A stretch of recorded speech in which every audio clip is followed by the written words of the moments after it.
ఎన్నికల్లో గెలవడానికి రాజకీయ నాయకులు అనేక హామీలిస్తారు. వాటిలో భాగంగా రైతు రుణమాఫీ ప్రతి రాష్ట్రంలోని నాయకులు ఆయుధంగా మలుచుకుని ఎన్నికల్లో నెగ్గడానికి ప్రయత్నిస్తుంటారు. అయితే రైతు రుణమాఫీ పథకాలు రాష్ట్రాల ఆర్థిక వ్యవస్థలపై తీవ్ర ప్రభావాన్ని చూపుతాయని ఆర్బీఐ మాజీ గవర్నర్ రఘురాం రాజన్ స్పష్టం చేశారు.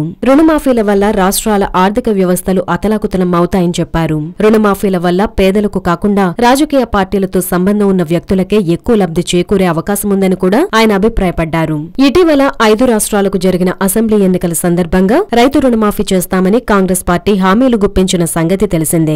ఈ నేపథ్యంలో రఘురాం రాజన్ చేసిన వ్యాఖ్యలు ప్రాధాన్యతను సంతరించుకున్నాయి. ఛత్తీస్గఢ్ లో రైతు రుణమాఫీ దిశగా కాంగ్రెస్ పార్టీ ఇప్పటికే అడుగులు వేస్తోంది.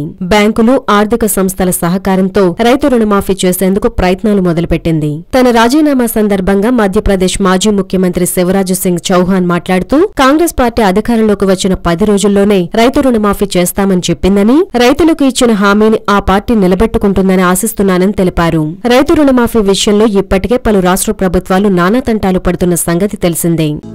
హలో, మిమ్మల్నే యోయో టీవీ యాప్ డౌన్లోడ్ చేసుకున్నారా? ఇంకా లేదా? మీ యాప్ స్టోర్ కి వెళ్ళి వెంటనే డౌన్లోడ్ చేసుకోండి.